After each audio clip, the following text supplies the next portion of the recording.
Subscribe করুন ISF forever YouTube channel. ভাইজান ও ISF এর খবর সকলের আগে দেখতে। প্রিয় দর্শক, আজকের সবচেয়ে বড় খবর নিয়ে হাজির হয়েছি, যেটা নিয়ে গোটা দেশ জুড়ে চর্চা চলছে। উগ্রপন্থী হিন্দু নেতা নরসিংহানন্দ বিশ্বনবী হযরত মুহাম্মদ সাল্লাল্লাহু আলাইহি ওয়াসাল্লাম সম্পর্কে উল্টোপাল্টা মন্তব্য করেছেন।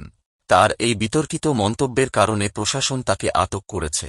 এ বিষয়ে সরাসরি প্রতিক্রিয়া দিয়েছেন আইএসএফ চেয়ারম্যান পীরজাদা নওশাদ সিদ্দিকী ভাইজান।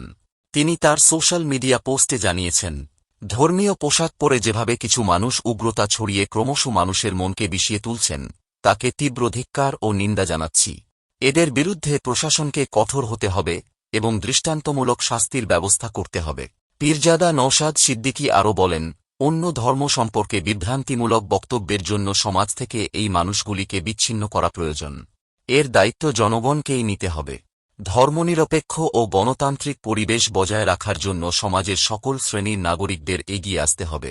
এ ধরনের উগ্রপন্থার বিরুদ্ধে পীরজাদা নওশাদ সিদ্দিকী ভাইজানের এই শক্তিশালী বার্তা সবার জন্য একটি গুরুত্বপূর্ণ শিক্ষা। এই বিষয়ে আপনার মতামত কি? অবশ্যই কমেন্ট করে জানান এবং এই ভিডিওটি শেয়ার করে আপনার বন্ধুদের জানান।